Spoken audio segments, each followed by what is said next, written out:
Hello and welcome to Nerdy Up North's interview show. I'm your host Jake, and today I'm joined by James Moorehead, a fellow online video producer and retro games reviewer, let's player, streamer, aficionado. Did I miss anything there? Said enthusiast maybe. Ooh, But yeah. yeah, I think all of them. I like that one. Right, so without further ado, let's get into this show. James, we need to Yep. talk. But yeah, how are you doing, James? How's everything I'm going for you? doing really well. Things have been going great recently. I can't complain at all. And yourself? Excellent. Yeah, that's what we like to hear. Things couldn't be better for us at Nerdy Up North here. Glad But to hear it. yeah, are you okay to give like a brief sort of overview of like your kind of channel and everything you've got going on, just so the folks can kind of know what they're getting into? Yeah, so I'm online on Twitch and YouTube as JL Saw You. I'm kind of as you introduced me as a retro games sort of let's player, reviewer, enthusiast. I started out as kind of like variety sort of YouTube creation, unboxings, Yeah. bit of this, bit of that, bit of general nerdy stuff. But over time, it's kind of evolved to being more retro game focused because that was sort of when I started out, that was sort of one of my passions that I wanted to get to, and I've kind of eventually gotten to there and done more of it over the last year, and yeah, gotten to that point where that's what I mostly describe myself as. Yeah, it's like it's a big like intimidating subject, retro games on the internet. Like Mm, there's so much stuff out there already. oh And yeah, I feel like a lot of it was like done in like 2008 as well. Like, there was the angry video game nerd who was sort of pioneering like the kind of thing we're all sort of doing now.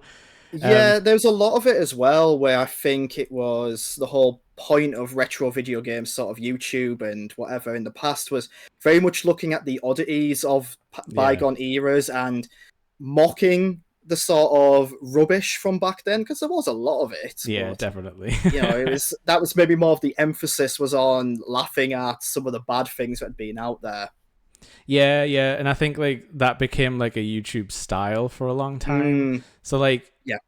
I'm impressed like you were fine to like wade into that world, because like to be honest, I was intimidated about getting into like any kind of podcast or content, because I'm like, am I doing anything different to anyone else? Like, is there really like space? But like I found out that I enjoyed doing it, so I feel like that shouldn't put people off. But like did you feel any of that when you were like starting things up? Were you like, this is like a big pond to be Oh, stepping into type A of thing? 100%, yeah. I mean, I kind of avoided Twitch streaming and talking about retro games for the longest time Yeah. because it was intimidating. You do ask yourself those questions: Am I doing anything different? Do I have a right to step into this space? And I think for anyone, yes, you do. You have a voice, Yeah. and you have the ability to talk about things. And if you're passionate about those things, then your voice is still going to be somewhat unique in that space. And, it's how you come across. It's what you talk about. It's how you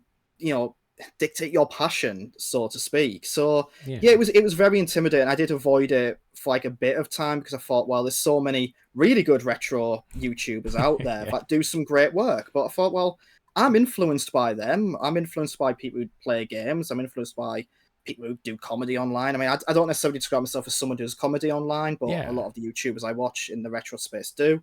But I thought, no, I can add my voice to that, and it might be a different voice, or it might be a voice I find over time Yeah, until I yeah. get to the point where I'm happy with it. When I was checking out some of your videos, like the stuff like the games you've always wanted to play, like that kind of Mm, series, I did like how you'd like added in your own personal stories, because that's like yeah. something you can't get anywhere else.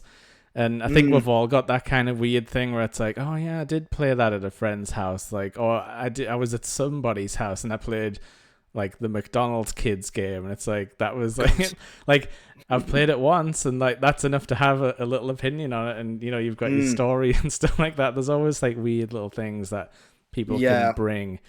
That actually brings me on to something like, who were your sort of influences in the kind of like YouTube, like online video space?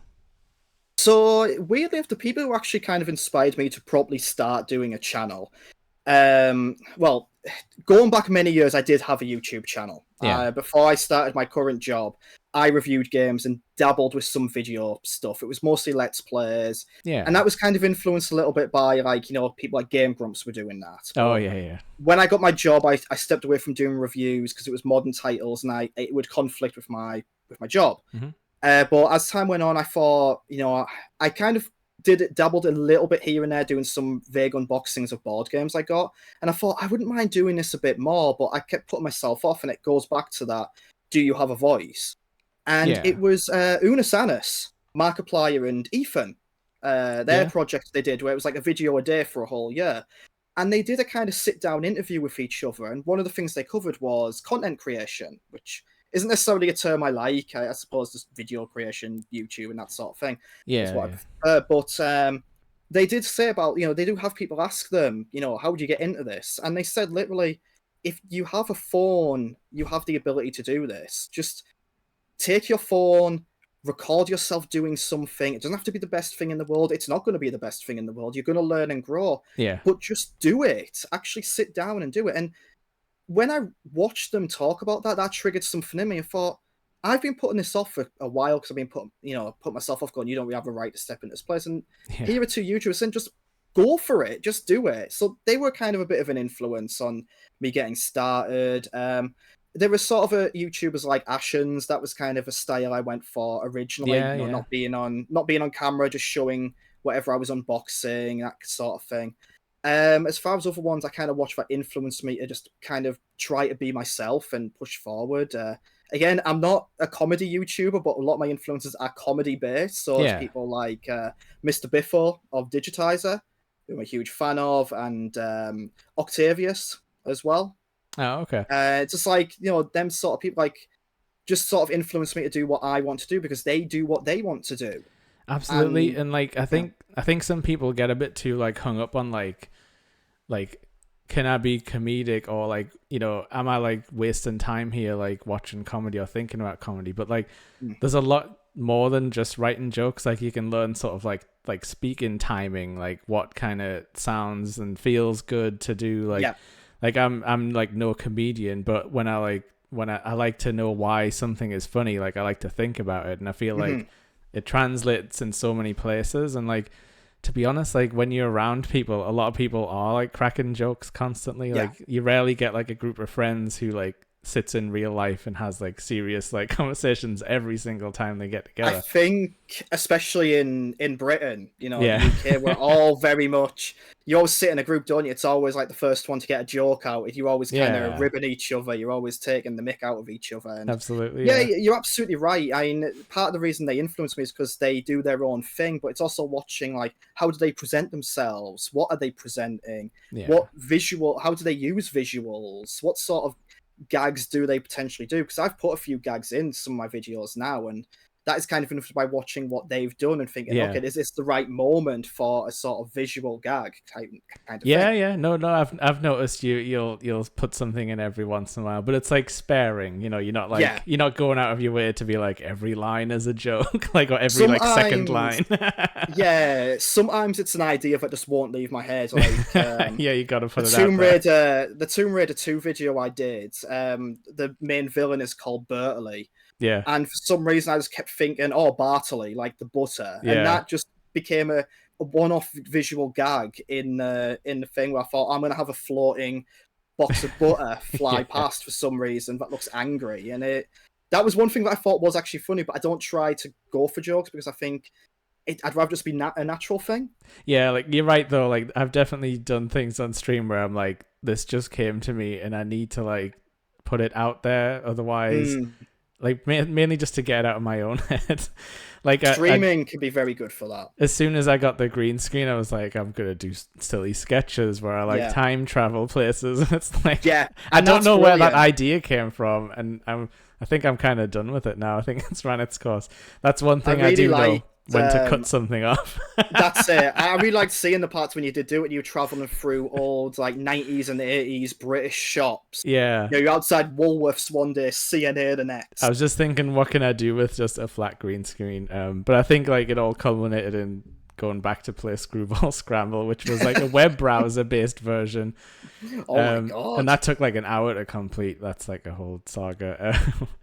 That's actually something kind of links into one thing I want to ask. Like, so you do retro quite a lot. How do you actually or generally play your retro games? Are you like original hardware, or is it like mostly emulation to get it like through the computer? It is a mixture. It depends on what I'm doing. So for streaming, I try to keep it to the original hardware. All right. So, we've been playing Metal Gear Solid lately on stream. That's an actual copy of Metal Gear Solid on a PS2 Oh, with nice. a PS2 HDMI cable onto the capture card into the computer. So we do original hardware. We've got the Sega Saturn there, an N64, GameCube, all ready to be used for streaming. Oh, nice. However, when it comes to actually making videos, like my Tomb Raider 2 one, my Tenchu one, I tend to go for emulation there. And that's because it allows me to use save states. It's easier to record because sometimes if I need to record certain parts of the game to demonstrate certain aspects of it. So I'll need them save states to go back to. And it's just easier to use save states for getting through them rather than having to rely on the original, getting to a save point or getting to the end of the level. It's just less frustrating. That's something I'd never actually thought about with like reviewing, because you are having to like manufacture these moments and being like, oh crap, I wanted to show that, but I've just like blew past this cutscene, and because it's like a PlayStation, there's no way to go back. Like, yeah, exactly, and it has happened a few times even when emulating, and that's part of the process I've been learning. Is what footage do I need to capture? I need to go in thinking I will probably need to capture a little bit of this footage. I need to capture a little bit of that footage because I'm probably going to speak about those elements when it comes to actually reviewing the game. Yeah. So, it's been a bit of a learning process, and having the save states and the emulation just really does help with that. Yeah, because there's even like certain emulators you can like actually like real-time rewind, which I find is like a crazy thing because like I obviously grew up on the original hardware, but then you get into emulation, you're like, oh cool, save states, this makes sense. And now people are just like, oh, you can just rewind it or frame by frame just like skip back. And I'm like, really? So you're constantly kind of like rendering, like, saving all of this for me just in case I want to press that button. Like, when I first got into emulation, save states blew my mind because I was like you. I grew up with an Amiga. I grew up with a PlayStation and a PS2 where it was save points or end of level. Or on the Amiga, no saving at all. No, just leave it on until you finish. Pressing F2 to put a save point in and go back to it whenever you wanted was mind blowing, and it was sort of. I do kind of believe that emulation has just been so beneficial for gaming. It has led to some great sort of new tech that is being used by modern companies for emulating their own products. Nintendo use save points, save states, and rewind functionality. PlayStation do for their sort of.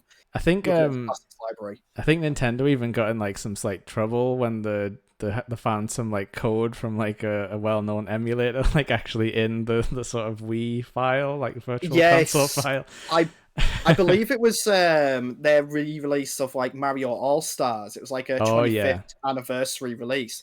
And they found like the files used for emulating it were like ROM files taken from a well-known website or something like that. Because they all have little remember the exact details. Yeah.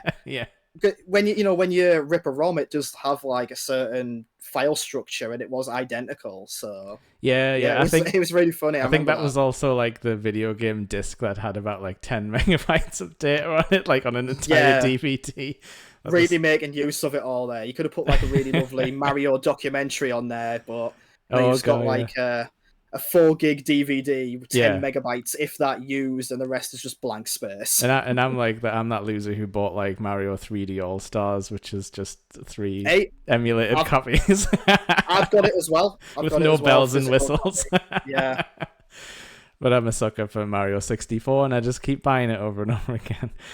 We all have things like that. I'm sure I've got games like that I've bought over and over. I will continue to. I was going to say, if you can think of one, that is a good question. Like, what's the game you own the most multiple times over every platform? It would probably be Sonic 2. Yeah, that's a good one. That's been on nearly everything.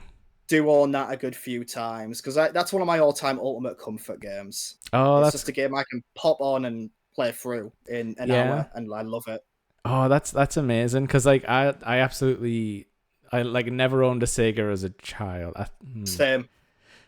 Actually, come to think of it, I don't think I've ever owned a Sega console Oh because wow. I don't think I would have because by the time the Dreamcast came out, I was on GameCube and I Mm. wouldn't have had money to buy like a Dreamcast. Played one though.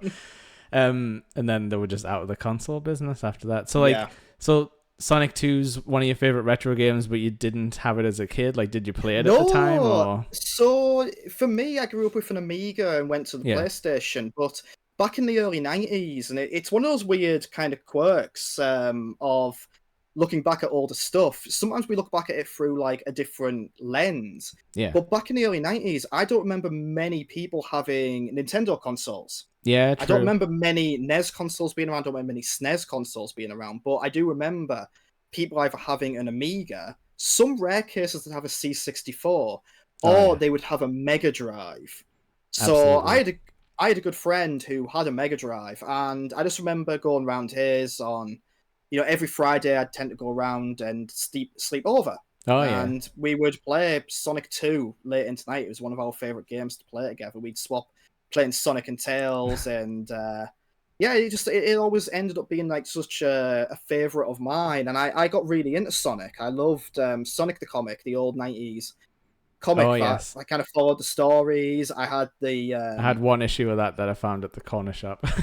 oh wow. I had the videotape of the Sonic Adventures of Sonic the Hedgehog where he was obsessed with chili dogs. I had Oh yeah, my that room was decorated, and it was a remarkable for someone who didn't have a Mega Drive. true. I think I found like an old Sonic the Hedgehog like scarf like that my mom had Yeah. kept from like he was everywhere like in those Yeah, like he early was 90s. It's such a massive mascot. it's interesting that you're saying that because I had basically the same like experience with Sonic. Like I had a friend where I used to climb over the fire escape and go to his house, and he had the Sega, I had the Super Nintendo, and Yeah, yeah, but I always had to be Tails though. of I course. rarely got to swap, which I've tried like semi recently within the last few years, and I'm like, you can't actually play as Tails because Sonic runs him off the screen like every like Yeah, 10 seconds. You it just was the end up, greatest thing for some of the bosses on Sonic 2 because yeah. it would make it easy if you play as Tails. He helps there because the screen's locked in place. You can't be like Yeah. scrolled up. I absolutely fell in love with like Sonic 3 though. I think it was like a combination of all of the like they would try and like new visual tricks with like a lot of like foreground stuff all and like Yeah. like the background changes, how they would do like the stage transitions and stuff. Like Oh how it would yeah. get like extra snowy like on the second act of the icicle zone or whatever. Mm, And I think I yeah, the just evolution was incredible. yeah, and I think like Sonic like always has had like excellent music and that's always like drawn me to Mm, like retro titles. yeah, absolutely. Growing up with the Amiga, some of the soundtracks for the Amiga are incredible. Yeah. Yeah, they weren't games I necessarily owned, but I would definitely recommend anyone check out the music for the Turrican series. It's Oh, okay. all run and gun like kind of game, and the soundtrack for it is absolutely incredible. I've Really good actually stuff. I don't think I've really heard much like Amiga music because like every like all the old consoles sort of had their own like sound Yes, yeah. library. Like you can like if you've played a bunch, you can tell what's what. Like you can hear a Super Nintendo because it's all weird and muddy and has like And it's fake very trumpets. strange when you hear people do music using another console sound chip. I Yeah, love stuff like that. But yeah, the Amiga was incredibly powerful because it wasn't just a gaming machine, it was oh a yeah, home it computer. was educational, So possibly. apparently so, yeah. Definitely not in our house, it wasn't. We didn't buy it. We bought it purely for games. Yeah, But yeah, I mean, some people still composed music on it, entire albums. I yeah, actually this was a few months ago I looked into it again, but I think it was Calvin Harris. I'm not necessarily a fan of his or anything, yeah, but he used an Amiga for one of his first albums, and this was back in like the late 2000s. He actually used an wow. Amiga to help write because it's still like used by some people nowadays to produce stuff, and some early kind of TV CGI was done on an Amiga using the video toaster tech. Oh So wow! yeah, Like anything that kind of massive looked legacy. like anything that looked like Vector, like stone I think lines and stuff. I think some early Babylon 5 pilots might have used the Amiga Wow, for it. So that's yeah, it that's was cool. remarkable. Yeah. See, I kind of skipped all that, and I'm kind of sad in a way. Like I skipped the whole like home computer sort of like it's a keyboard you hook up to the TV. Yeah, Get coding, kids.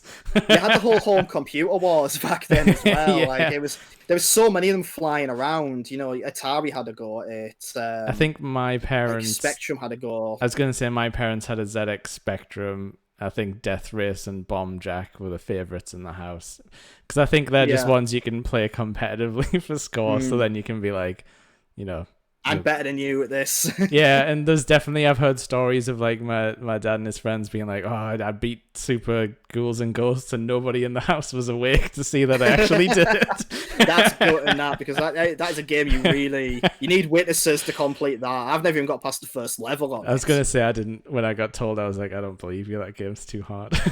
Some of the games back then could be absolutely brutal. Like I think that really put me off as a kid. To be honest, I was like, oh, can I not have some easy games? And now all the games are easy. I kind of got my way. yeah, it's a weird one because sometimes some of them older games they're hard to the point of not even being fun, and you wonder Yeah. how anyone had fun with them back there. You go back to the Amiga example. I had a game called Shadow of the Beast, and Oh it yeah. had pretty much the entire package there. The graphics were gorgeous for the time it came out. You talk about late 80s, it had this lovely parallax scrolling, really eerie sense of atmosphere to it. The music had this really, it was gorgeous with this sort of organ-led introduction and just everything about it. But then you play the game itself, and it's brutally difficult and actually just not very good.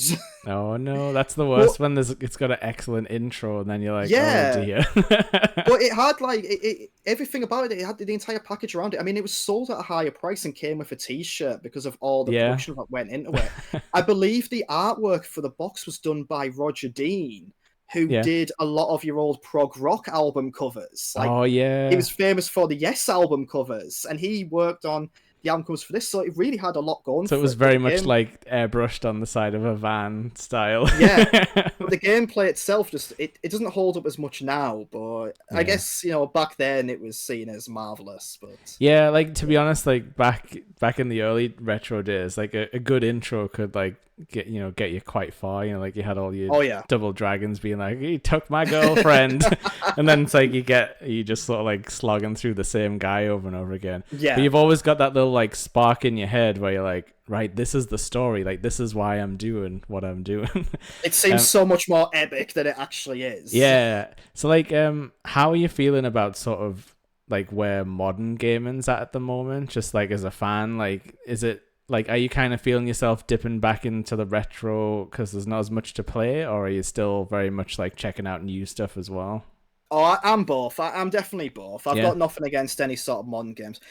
The one thing I'll kind of talk about this on my stream sometimes when we do play retro games. I Mhm. miss the immediacy of retro games. Just All right. pop in the cartridge in, you're in the game. Pop in the game in your PlayStation, you're in the game. Whereas now it Yeah. is a bit more of an involved process. Now, I work in the games industry, so I kind of understand why that process is the way it is. Yeah.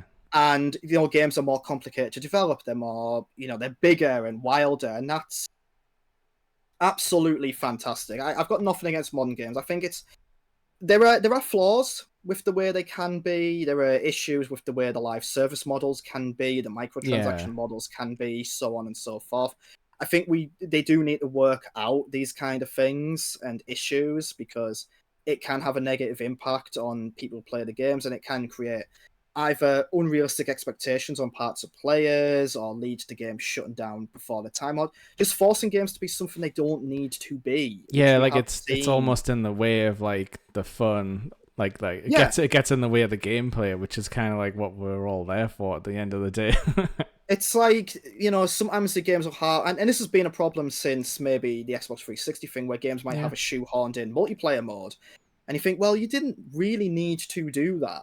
Or Yeah, because certain publishers might chase a trend, like, we've had this they were trying to chase like the next big FPS to beat Halo. They were trying to chase Yeah. the next big MOBA to beat League of Legends, and now it's yeah. I think we're maybe coming out the end of it, but no one's trying to chase the next big battle royale to beat Yeah. Fortnite, so to I think, speak. yeah, do you think they've kind of cottoned on to the fact that the fans kind of don't really mind? It's like, I'm actually okay if like Halo sells the best. Like, I don't need anyone to try and like fight Halo. Like, it's okay. Absolutely, yeah. No, 100%. Because I think as well, when you chase those trends, you're trying to take away a player base with something that's already established.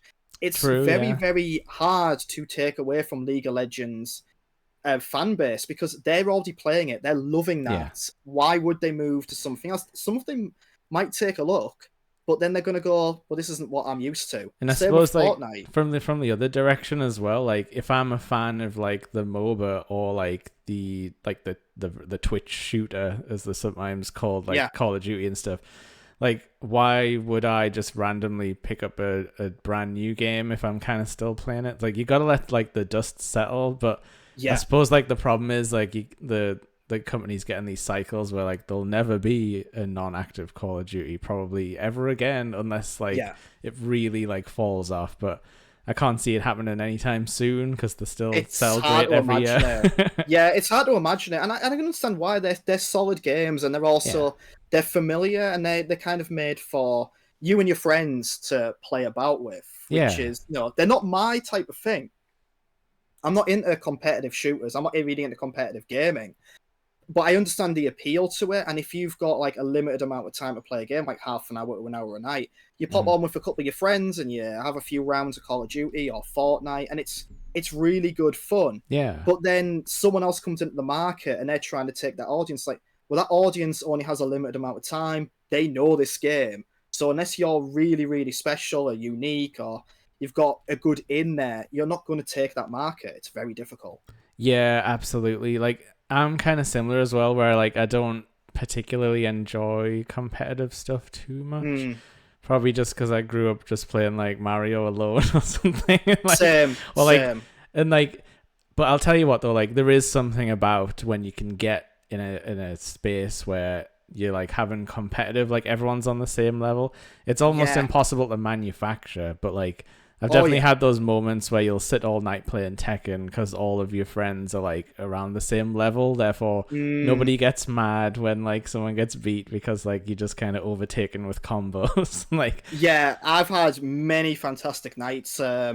Not recently, unfortunately, but no, I I've got know. great memories playing Fortnite with a couple of friends, and just Yeah, yeah, sometimes winning, sometimes being like the last one standing. It is an incredible feeling because it is a fun game. Or just yeah, me and yeah. my mate playing all night, playing FIFA against each other because it's really fun. You have some really good competitive matches.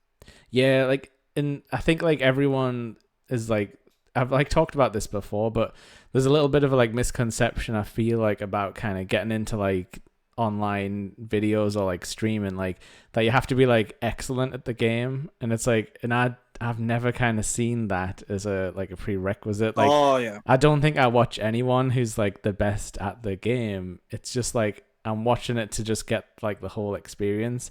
And like Mm, unfortunately, I think that puts some people off. Like they'll be like, "Oh, well, I couldn't go on Twitch because I'm terrible at all the games I like." And it's like, "Well, you're not actually terrible because if you were, you'd be like, I don't know, stuck on the first level and you wouldn't be playing yeah, anymore." exactly.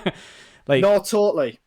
but I don't know, Um, like have you sort of like ran into that at all, like with like either yourself or like friends where you've kind of thought like, oh no, you should still do this. Like you don't need to be good at games. Like honestly, people like watching people fail at the same thing over and over again. That's what I've found. it it was kind of a concern at first when getting into it because especially with the streaming, because you're live when you're streaming. there's Yeah, no there is there's that. no Yeah. hiding from that, and there has been moments of frustration during the stream. I tried playing WWF No Mercy earlier this Oh, year.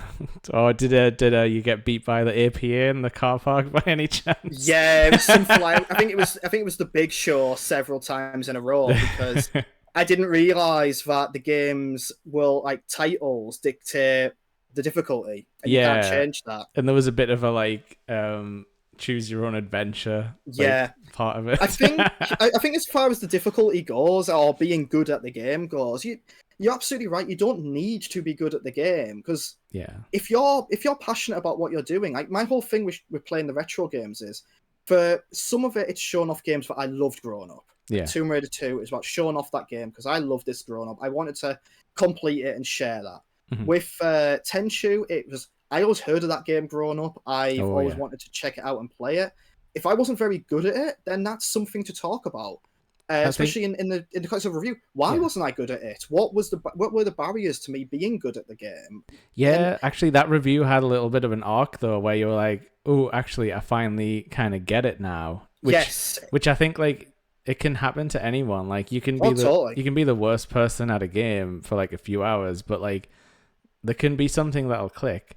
But Yeah. like that was interesting for me because like all I did when I was a kid, I think on that game was like hide on the rooftops and like throw Mm, like poison like onigiri down at people yeah. and try and get the stealth kills.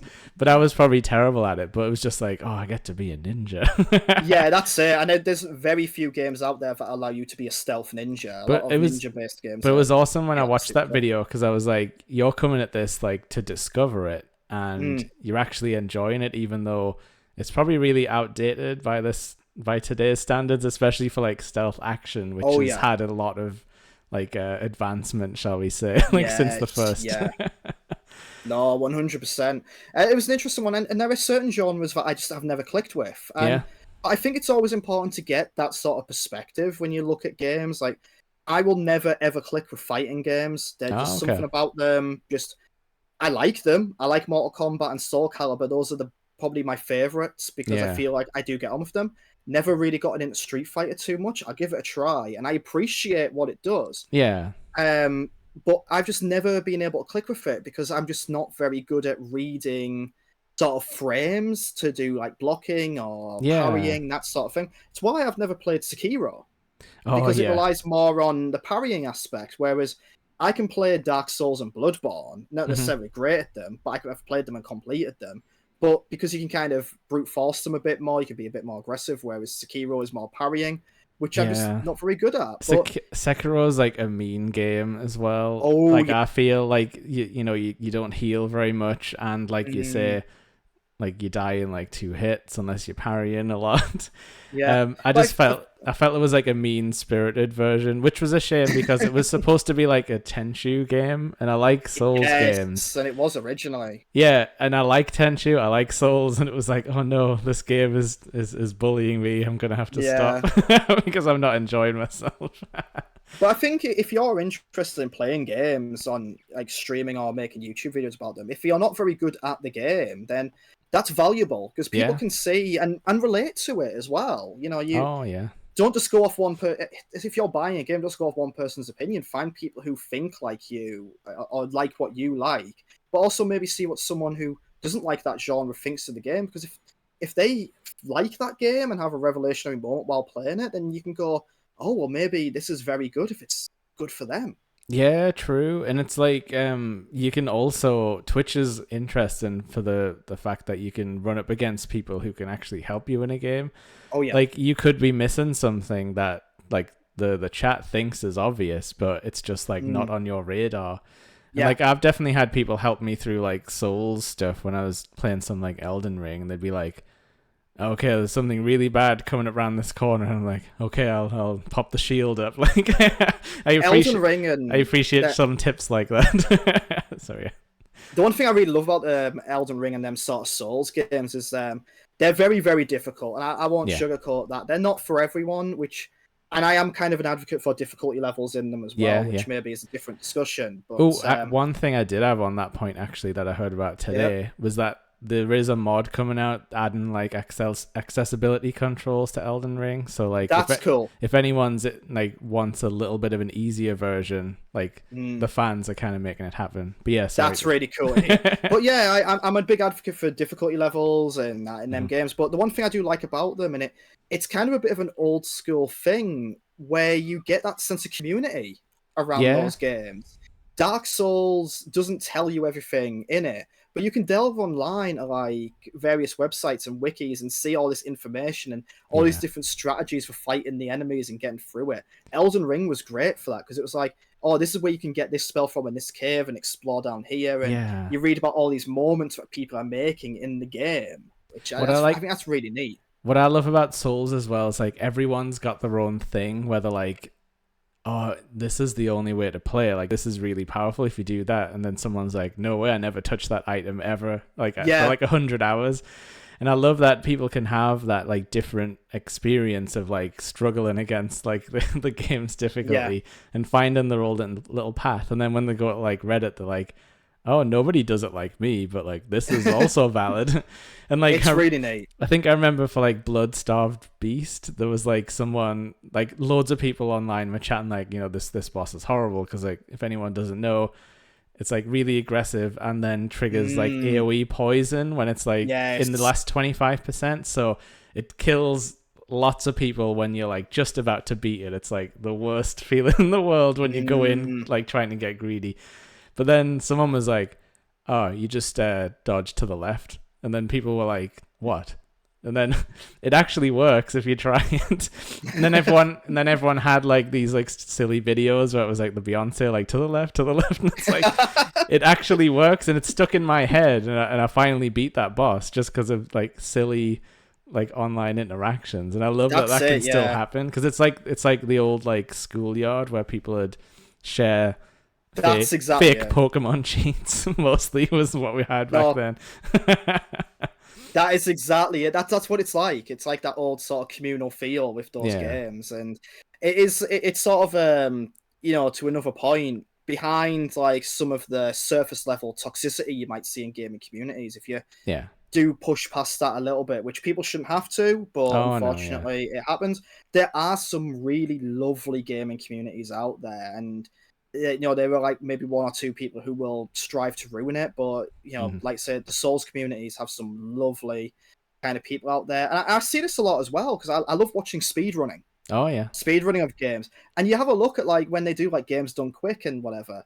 The communities behind them are lovely, and they're all talking about, oh well, we found this trick, but this person found this trick, and we put it all together, and we've managed to shave 4 seconds off, but this person's better than us, and he's got 5 seconds off, that kind of thing, and it all seems so nice. One of my favorite stories about that was it was actually Metal Gear Solid. You know, on the tower section where you're getting like chased up the floors, like I just did that the other day on stream. Actually. Yeah. So like this totally unknown streamer who wasn't a speedrunner like accidentally discovered like a glitch to like skip that part. Like she got like pushed through like the level 6 door, I think, and then it like triggered like the cutscene. And that actually like blew open like the MGS like times because people were like, holy crap. I love it when you hear about stuff like that where it's like for the longest time this game's only been completed in 4 hours, but then someone is just randomly find a thing, and now we're back to under 2 hours, and it's just wow. But like I love it. Like you say, if someone wasn't in that girl's chat like and knew about like speedrunning, like that might have just like died on a 14-day like VOD on Twitch and then been gone forever. It's just so great how like that little thing like Twitch can kind of like join everyone together. 100%. I've loved being on Twitch for last year, and it was that was kind of the last thing that I was sort of not going to do. Like I wasn't keen on Twitch at first. Because I had tried it a couple of times, but it was a selection of games, really. I tried streaming Final Fantasy 14. I tried streaming some Amiga stuff. And this didn't work out as I planned. I just wasn't into it. And then one night I thought, I'm going to play Sonic on stream. And I got a few people in. Had a good laugh. And it's just been nearly a year since I've properly started streaming. And I love it. So like it finally clicked a bit better. Yeah. Is that like... Is that some advice you might give people who are kind of like sitting there like try some different games and stuff? Because like I think I asked this question on the last one, like do you think there are some games that aren't good for streaming? Like I've definitely ran into a couple of things where I'm like, well, I'm probably enjoying this, but I'm not sure if it's if I'm like expanding on this very much by playing it live. It depends on the game and the streamer. I think some streamers are probably better at conveying certain games than others will be. Like I don't think I could ever do a visual novel. Because I Right. think to do a visual novel, maybe you've got to be someone who Kind can of do. like character voices. Yeah, exactly. Yeah. That's exactly it. So, take case in point, one of the people, Game Grumps, as an Hmm. example, when they do like visual novels, like they've done like Trauma Center or Phoenix Wright, both Aaron and Danny are quite good at doing different voices for the Yeah. characters and God, having a laugh Phoenix with it Wright. that way. That's a lot of text. Yeah, exactly. I cannot do voices or anything like that, so Yeah. I would avoid Phoenix Wright as much as I love that game.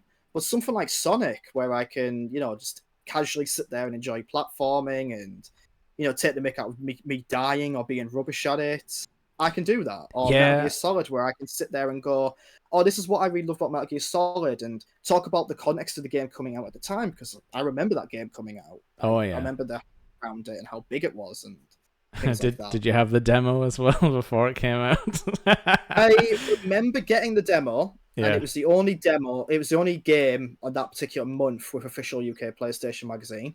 Right. It was. They made a big deal about it. They were like, "This is going to be the greatest game ever." And I Yeah, played they the did. demo. I didn't get it at first. I was Oh, like, okay. "What is this?" Because The controls are weird. Like, so for me, it wasn't necessarily the controls. It was just I'd never played anything like that game, like Metal Gear yeah, Solid before, where the guards like came after you straight away, and they had the alert thing, and then the true. footprints. Like it blew my mind. I mean, to put it in context, I was 10 when Metal Gear Solid came out. Yeah. So it came out in 1998. I was born late 87. Oh, we're about the same age So then. I'm yeah, 88, so yeah. so there was nothing like that, and Yeah. I'd never played anything that cinematic or where it really, you had to really sit down with it and think, oh wow, I've got to actually think here. And That's never happened before. it was very anime as well, which I think rubbed a Mm, lot of people the wrong way or gave them like the perfect gateway into like yeah, an anime melodrama. I think it probably That's what it did for yeah. me. I never didn't get into anime until many years since, but I think you're probably right. Metal Gear Solid was a good gateway for it, as well as a Yeah. few other little titles that are my favorites on the PlayStation. Oh yeah, but yeah, like Metal Gear, like it was just such an interesting thing because I think I was ready at that point to be like, I want to watch a story, but I can imagine how it would turn people off because there's a Mm. lot of sitting and listening. Oh yeah, but But also like and you it was say, so above. yeah, like crazy gameplay stuff that like when you think about it, just wasn't being done. Probably because Yeah. it's like a massive pain in the butt for the developers Oh, I can to imagine. to code in footprints and like have the Yeah, characters notice and follow them. And I'm like, well, I'm just gonna climb through this air vent and I'll listen to Cam Clark tell me about rats and I'll be happy. yeah. Like even to this day, playing it again on stream, I didn't Yeah. realize just how much that game did and how good it is.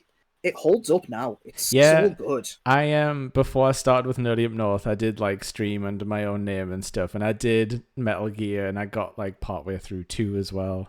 The good old games version of 2 that I found. Ah, okay, yeah.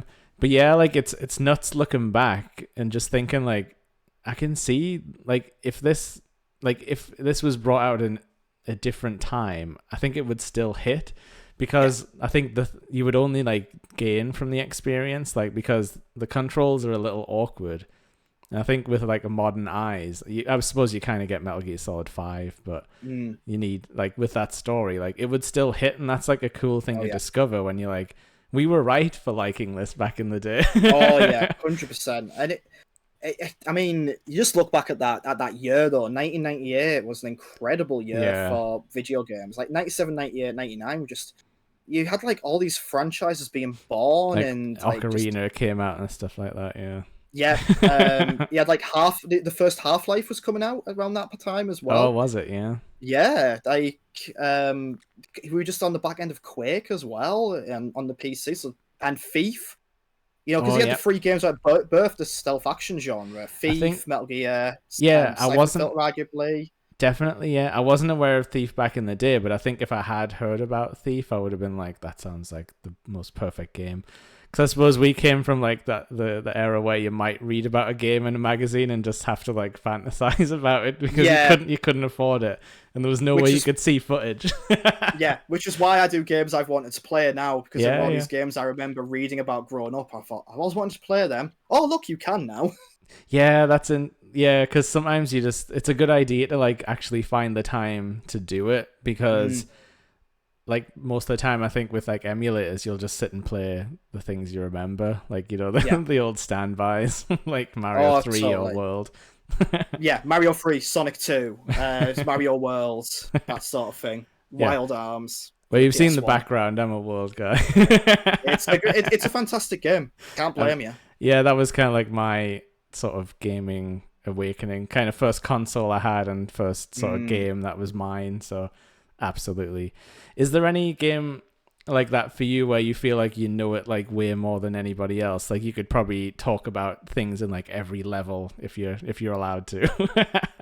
So off the top of my head, I've got maybe a couple, Yeah. but Wild Arms for the PS1, Oh, early really? JRPG. Yeah, Yeah, I'm that aware of it. is. Yeah. I absolutely adore that game. That was my first JRPG, Oh, class. first proper one, and I absolutely adore that. Sonic 2, maybe. Yeah. For a time, I would have said Left 4 Dead 2. That's not a retro game, is it? No, no, but I can But definitely see how you could get like super like invested in Left 4 Dead because I like the me and my first one a friends lot. played. Me and my friends played it every day for like 2 years, Yeah, so you like knew back in the every level 2000s. inside Yeah, out. inside out. But yeah, retro, Wild Arms, maybe Sonic 2.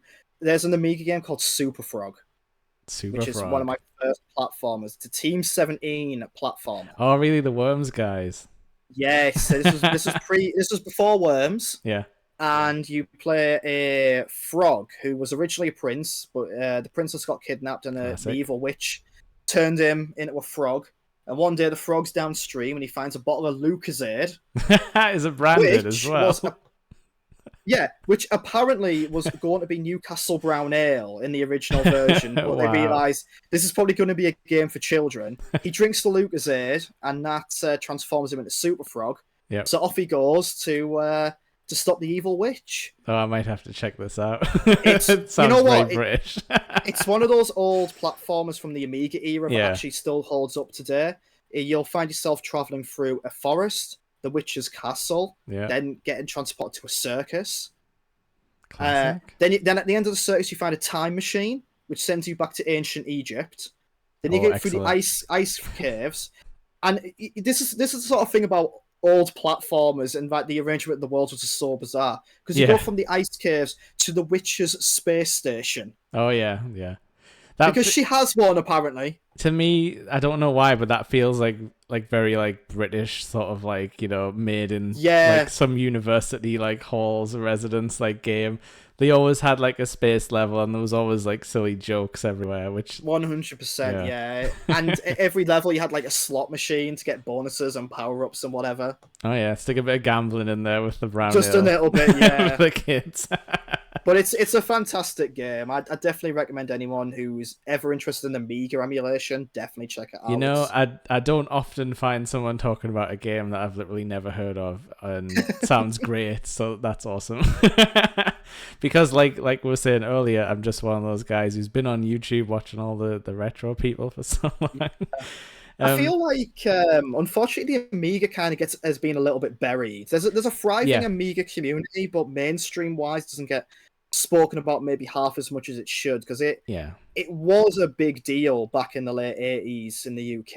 It was one of the best selling home computers. It was in a lot of households, but Yeah, my friend had one, but I never got. I think it was like theirs from when they were like younger and they didn't really play it anymore. It was like one of those yeah. kind of things, just a little bit of a, oh, we'll get this out like, you know, once a year and mess on with floppy disks or Yeah, whatever. I don't think it helped that in the early 90s, Commodore kind of sunk themselves. So Yeah. the legacy of the Amiga was like, oh, the 500 was going up, going up, going up. And then they released the 600 and the 1200, and it just went, do you know what? Never mind.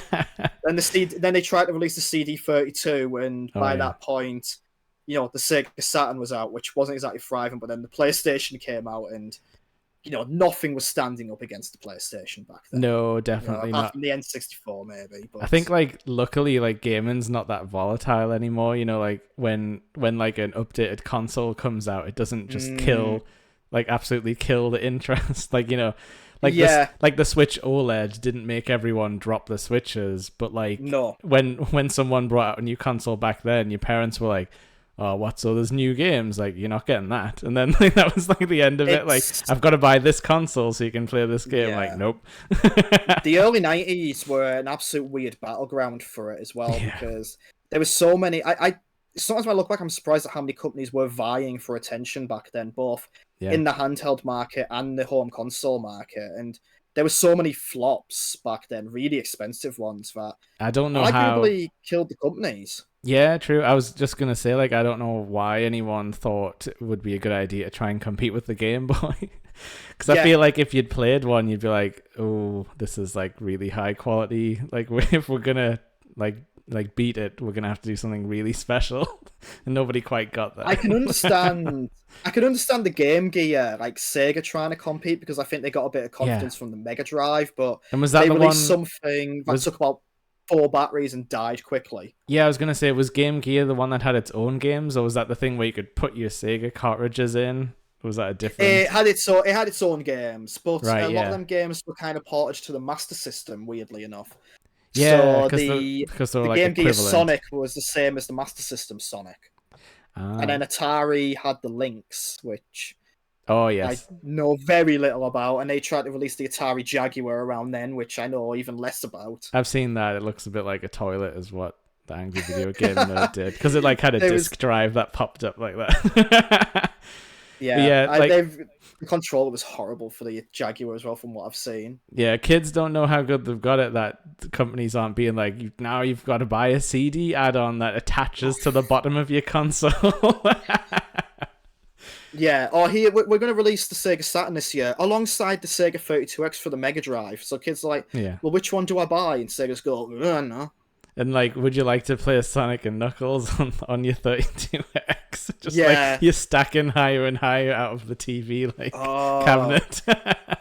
when I first saw the lock-on cartridge, blew my mind the first time I saw it. I loved Oh, it. I that still was do. I've still got one. Yeah, I was gonna say like Sonic and Knuckles just felt like magic back in the day, and as far as I'm aware, it still is because it just changed the game that you put in the top. I mean, I know it was just The whole package of Sonic 3 and Knuckles is incredible. Such yeah, pinnacle of Sonic You- 2D, I think. yeah. It was. I bet you it probably like set off a lot of people's love of like modding and stuff like that. Like Mm. because it kind of was modern like the Sonic one. Like if you're gonna stick Knuckles in there, you're like, all right, what the hell's going on here? Like, how does this work? It probably did like Yeah. spark some imaginations to be like, Oh, definitely. you can What switch else the is hidden? characters.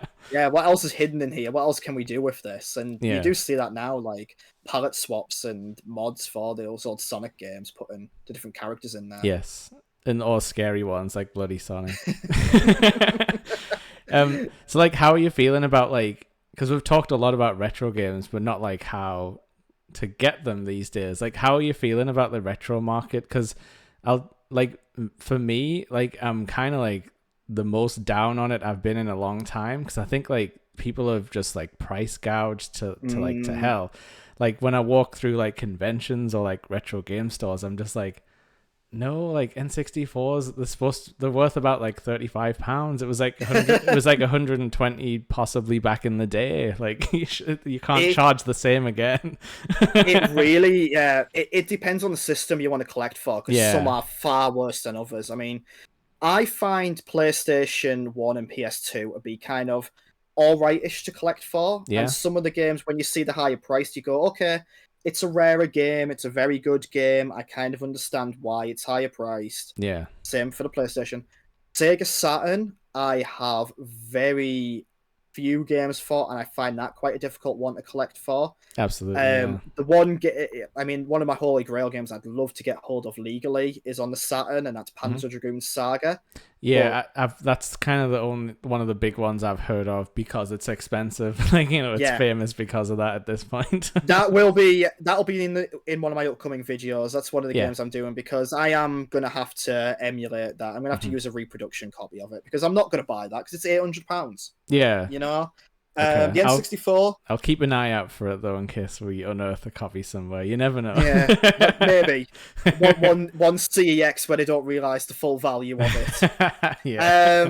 The N64 is kind of a medium one to collect for. Depends on what you're after, but even then, I had to pay about £40 for a copy of Majora's Mask cartridge Oh only yeah, recently. because that was quite late run, wasn't it? That's where you get in Yeah, trouble, isn't it? When there was like a really good game that came out in like the last year of a console, like that's when you run yeah, into production troubles. yeah. I've bought. You mentioned conventions. It's just been SunnyCon, but I Mhm. spent quite a bit on retro games there, Oh, and did you? What did you pick I up? so I bought Lotus 2 on the Mega Drive, All right. which is actually a part of Lotus 3 from the Amiga. Oh, that's Um, interesting. I bought Lemmings and Or No More Lemmings for the PS1 Oh because I no. love me some Lemmings. I love Lemmings. Yeah. I bought a Siphon Filter game for the PS2, Oh, and I nice. bought a JRPG called Kudelka for the Ooh, PS1, which is haven't a heard four that one. disc.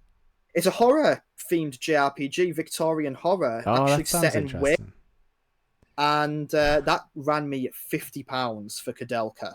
Yeah. And then I got paid the week after SunnyCon, so I went to saw them straight away because I saw another game I wanted called Bishi Bashi Special, which I saw featured on a recent Ashens video, which I is a think I, if WarioWare. I think I've heard of that one. Is it the one where you're like the Japanese businessman? It's kind of Or maybe I'm a thinking of a different thing. it's like a mini game compilation Yeah. similar to WarioWare, where it's like competitive and you play through these micro games Yeah. and you have to get faster and faster and all that. But that would cost me about £50 as well because it's not that common. Yeah. But it's really really good and really fun. So depending on what it is, I don't mind. But sometimes it is like you say, it's absolute gouging. And there's also been this whole thing which I really do dislike the whole grading thing where they're kept Yeah. in special pristine boxes, never to be opened, and they run thousands of pounds, and it's like, no, Yeah. games are there to be played. I strongly believe in preservation of Yeah. games and making sure the next generations have access to these games, but ultimately they're games. They're there to be played and enjoyed. You're there to enjoy what the developers put out into this world, for better or worse. Yeah. A lot of love went into this. It's not just there to sit on your shelf. Yeah, I'm so glad you said that because I'm into like trading cards as well, like Pokemon, and like Yeah. I just can't get behind the whole grading thing. It just like it feels like it's a fake market, like it like really like manipulated market where it's like Yes. you get these like I think there has been like Mario ones that have sold for like 50 grand and higher. Yeah. And I think it's like it's fake. Like somebody just did that transaction to like drive up prices so that everyone else Yeah. would get to like run wild with this stuff. 100%. But Yeah. yeah. It's But not something I'm keen on. I know like people like keeping stuff on a shelf, but I'll tell you what, friends, you can get reproduction boxes and stuff. You know, you can have the pristine version that just sits Yeah. there and just Yeah. keep your old one from the 90s. 100%. It's loved. Yeah, definitely. I've got loads of like horrible N64 cartridges because you bought them from like car boot sales and stuff, and it's like they've got like writing on the top, like someone's written in Sharpie like what the game is so they can see it from the top because they didn't have top labels. My favorite thing, one of my favorite things about collecting retro games is Yeah. obviously I get to play these wonderful games that I heard of growing up or I'm intrigued by, but it's when you get a copy of a game and you open it Yeah. up and you've got the full disc and the full manual there, and then you've got the notes section in the manual and you see where someone's written down the cheat codes. Oh hell yeah! I picked up one of the James Bond games recently and an old copy of Rainbow Six, and Yeah. both of them had printouts where someone had been on one of the old cheat websites Oh yeah. back in like 2001 and printed out the list of cheats. And In I was fact- like, this is incredible. That is like just such a glimpse into a snapshot of stuff that doesn't necessarily happen now. Yeah, and like I loved it. I've got to say, like, I'd never used to fill out the notes section because I was probably like, I can't write on the manual. Like, I'll write on pieces of paper. But yeah, I bet it was like a print off of Super Cheats. That's the one I remember from back. It was something like that, yeah. Oh, Game Facts, that's still around. Yeah. No, that's absolutely awesome though. Like, but thanks so much for like coming on and chatting about all this stuff. I could probably talk retro games for like 3 more hours at least. Yeah, no, absolutely. I'm exactly the same. Yeah, we'll have to find some way to get together to play something like. There's a program called Parsec where you can play like remotely on each other's PC. It can come in Oh, handy awesome. for retro stuff. I'll get you into that. But is there any like plans you want to sort of tease out for the future and stuff? And also just like I'll put links in the description, but like Hmm. let people know where they can find you, like and stuff like that as well. So yeah, I'm pretty much on everywhere as JL saw you. Mhm. I have to struggle to spell that because my brain's gone. JLSOYRU. I shall definitely So link it though. RYU. Yep. Yeah, please do, because I'll probably mess that up. It's That's all pretty much where I'm at everywhere. I'm on Twitch, I'm on YouTube, I'm on Twitter, so give me a follow there. As yeah. far as future plans go, so I want to kind of do a bit of a tentative plans to do like a bit of 12-hour stream at some point. I know people do Oh, nice. 24-hour ones. My body would not be able to handle that. You need I'm in my sleep. mid 30s. I make creaking noises when I get up. Oh yeah. Every time I move, I go ugh. So a 24-hour stream's not the question, but we kind of want to do a bit of a celebration 12-hour stream for celebrating 1 year since I've started Oh properly yeah. streaming. This year we kind of got plans to do more episodes of games I've wanted to play. Oh good. So the aforementioned, we're going to do one on Panzer Dragoon Saga and Onimusha coming up. Further afield, I will obviously have to apply for this when the application's open, but I'm hoping at next year's SunnyCon to do a panel about the PlayStation 1, talking Oh about, nice. favorite games, the weird games, the wonderful games on it. Yeah. I would say the worst, but I don't like to focus on the negative. There's No, already enough people that have talked about crap, so no, I've I noticed want that to talk about your about positive videos. stuff. Yeah, you try and see what the idea was. What Yeah, were you supposed to get from this part of the game, even if yeah, and it feels bad. if something is not good, I'm happy to call it out, but I don't Yeah. like to go into things with a negative mindset. There's already so many people who do that, and they can be very funny when they do it, they can be brilliant when they do it, but my remit was always just to be positive. Yeah, you Just don't to want to be like, torture yourself while you yeah, while you're I trying to love make stuff. I love playing games, I love playing retro games. I don't want to ever get into a negative mindset with it. Oh, absolutely. And I think like a lot of people can forget that it's supposed to be fun. Yeah, 100%. Well, I'll definitely be in the front row for that PlayStation talk whenever it I'm happens. glad I'm gonna have at least one person for it. That's all I need. Exactly.